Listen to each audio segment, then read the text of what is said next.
Hi there! After having answered all the questions regarding your pop-up store, why you want to do it, where you want to do it, to whom you are going to present it, etc., we can go into detail to talk about your choices regarding the pop-up store format. There are many formats that you can choose in order to pop in and to realize your pop-up store's project. We also said in previous episodes that you can be very creative and you can create your own format. It really depends on your budget for that particular project. Before I list some of the pop-up stores in which you can appear, I would like to highlight that there are today many types of services that facilitate the pop-up store projects in which brands would like to engage in. You can either go and rent a space and do the work of renovation, refurbishment and design on your own from scratch, or you can also go into renting spaces that are set and that have the basics like electricity, internet connection, some basic furniture, etc., that you can go in and install some other furniture or touches that highlight your brand's identity and make your pop-up store project easier to realize. It depends on you, on what you're looking for, and again the budgets that you have. I'm going to list some of the pop-up store formats that you could think of. However, as I said, there are many other formats you could think of to realize the pop-up store project that you are thinking of.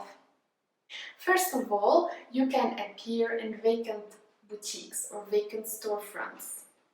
The recession has made plenty of spaces available for brands to pop in, either on the high street, on the main high street, or other smaller or less famous streets. Again, it's up to you and up to your brand's objectives. Popping into a vacant store would help you develop the project the way you want to, the way you have thought of the project and the way you want to realize your pop-up store's theme or retail environment.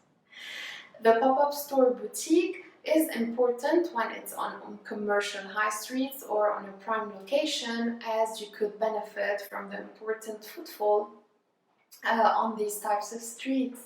Also, you can help other people who do not know about your brand notice that you are there, and maybe this would arise the curiosity of these customers to come and visit your pop-up store. You can also appear in shopping malls. The shopping mall gives you the opportunity to either choose a boutique or a store format, or it could give you the possibility of popping in the common spaces. You can see many examples of brands popping into malls as kiosks, stalls, or small stands. These appear in hallways, and they generally intentionally appear in these hallways in order to grasp the maximum of attention of the people who are visiting that shopping mall. You can also pop in other stores. We call them puis, pop-in store. It's important to choose well the store in which you are appearing in or with which you decide to pop, because these brands have to complete you and they cannot overshadow you. Make sure you choose that brand and make sure that you benefit from each other's presence. Let this pop-in be a win-win situation. Of course, you should marry with a brand who complements you and who adds value to your project. Having said that, you can choose formats that are not very conventional. You can choose to appear in a mobile format such as a truck. We know that there are standard food trucks that we see all the time when we are attending festivals, music festivals, etc. Pop-up stores have also found these mobile formats very interesting lately to promote their fashion collections, their music collections, or other types of products. The nice thing about a mobile format is that you can tour a city or move from city to city using that format. It really depends again on your project, what you want to do and what effects you wish to have after doing that mobile pop-up project. You can appear in museums, in art galleries, or in theaters.